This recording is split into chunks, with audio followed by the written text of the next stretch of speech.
And now it's back to our tooltip, where David and I build this Japanese screen out of shelf framing and a cane blind, using these simple hand tools. First, we measure and cut the frame. Okay, do you want to measure that? Yep.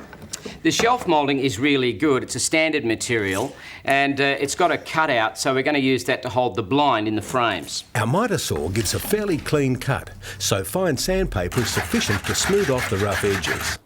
Once you finish sawing, you end up with a slightly furry edge, so now's the time to take it off. When you sand it down, don't take too much off, or you're going to end up with a very sloppy joint.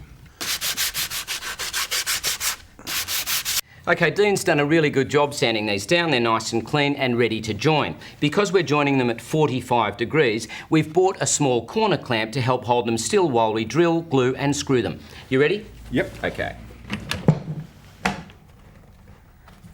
The small corner clamp we're using makes gluing and screwing the corners really easy. They're available from most hardware stores for under $20.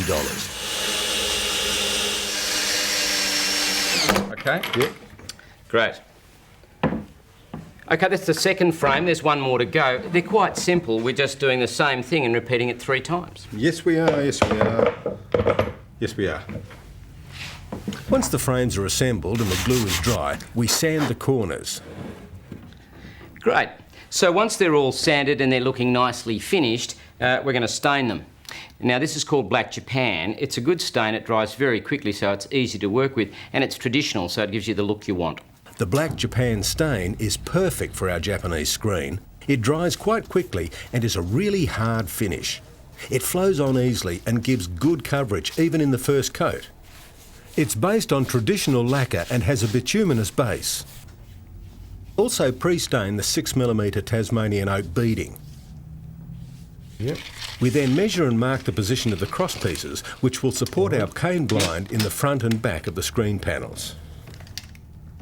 We score small notches with a trimming knife to allow our craftwood glue a firm bond with the timber frames. Thank you, Dean.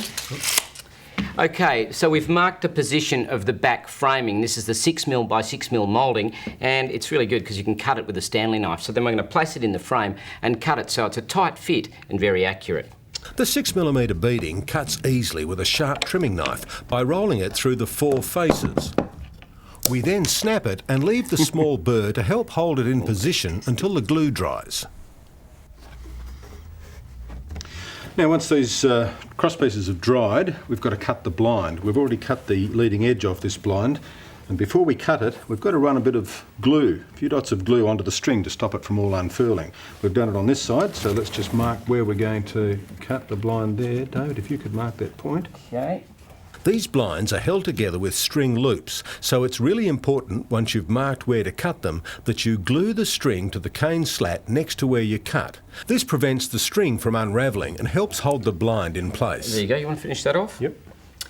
Okay, so the craft glue is great. It's important to put some down these centre frames. They help support the blind, and because we glue them, it increases the integral strength of the whole thing, which is great. So when Dean's finished doing that, we'll place the blind in position. Right.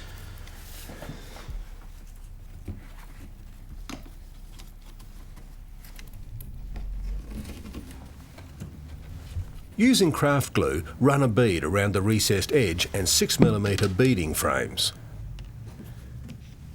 We then cut and glue the 6mm beading around the edge and the 3 ribs on the front of the blind.